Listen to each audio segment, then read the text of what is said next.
des Africains qui sont dans d'autres pays, qui voient comment les choses se passent et qui viennent accompagner les entreprises locales.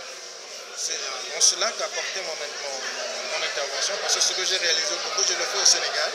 Au Sénégal, on a des réalisations dans ce sens pour améliorer la gestion des déchets dans notre pays. Je me dis pourquoi je vais le faire moi-même, je suis congolais, aller le faire au Sénégal, je ne peux pas le faire chez moi. Connaissant l'environnement de Pointe-Noire et du Congo, est-ce que vous pensez que votre projet est viable? Oui, le projet est viable. Vous, monsieur Ambenza, je pense que de ma génération, vous avez connu le slogan de Georges Mbana. Hein? Balayer, c'est bien. Mais ne pas salir, c'est mieux.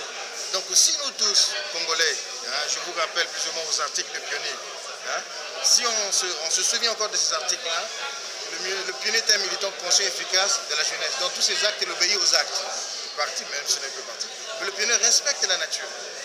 Il la transforme utilement. Il a le respect du bien d'autrui et du bien public. S'il ne serait-ce que ça, on remettait ça en exergue, en respectant la nature et en transformant la nature de manière utile.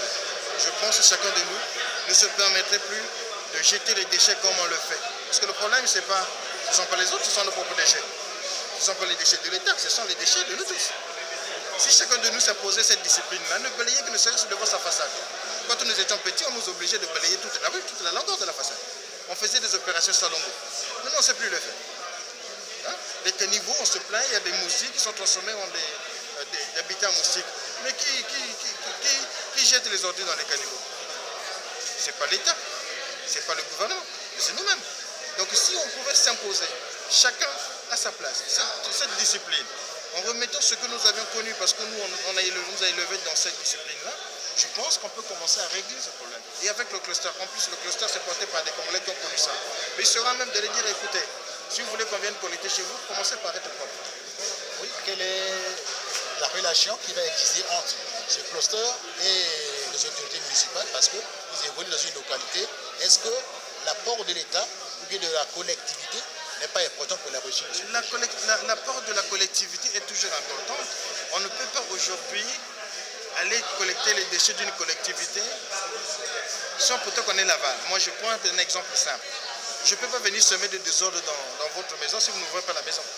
Donc, il faut que j'ai votre autorisation. La gestion des déchets incombe à la collectivité. Donc, le cluster, il est constitué par des entreprises qui ont des contrats privés aujourd'hui. Donc, leur activité, c'est avec les prestataires privés. Mais les problématiques sont globales. Les déchets que nous voyons à gauche, à droite, des fois, c'est des déchets qui sont générés par les entreprises qui sont en Pointe-Noire. Et maintenant, la gestion va se retrouver dans le giron de l'État. Avec le cluster, on va déjà conscientiser, si vous permettez le terme, ces entreprises, on va dire, écoutez, ce qu'on appelle la mise en application de la responsabilité élargie du producteur, c'est la mise en place du principe pollueur-payeur. Que chacun gère de manière efficace ses déchets. Si toutes les entreprises implantées à Pointe-Noire commencent à gérer comme le fait Total au niveau de la gestion des huiles de vidange, si vous achetez un bidon d'huile dans la station Total pour vidanger votre voiture, vous êtes obligé de ramener le bidon d'huile et le filtre d'huile chez Total.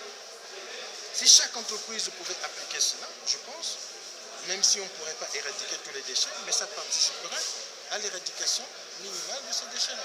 Je crois que ce n'est pas une entreprise un peu philanthropique. Non, pas du tout. Pas du tout, c'est pas aujourd'hui, vous promenez sur Pointe-Noire, vous avez trouvé les pousse-pousseurs. C'est parce qu'on ne nous a pas laissé le temps. Parmi les acteurs du cluster, vous avez des établissements qui ont des pousse-pousseurs. Et c'est des pousse-pousseurs qui collectent les déchets chez l'habitant, mais les habitants la payent.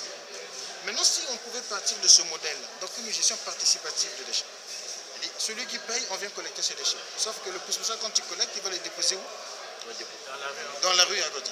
Donc, ce qu'on a préconisé, c'est de voir avec le maire de Pointe-Noire, avoir une gestion géographique des déchets au niveau des 6 arrondissements, au niveau des 6 arrondissements.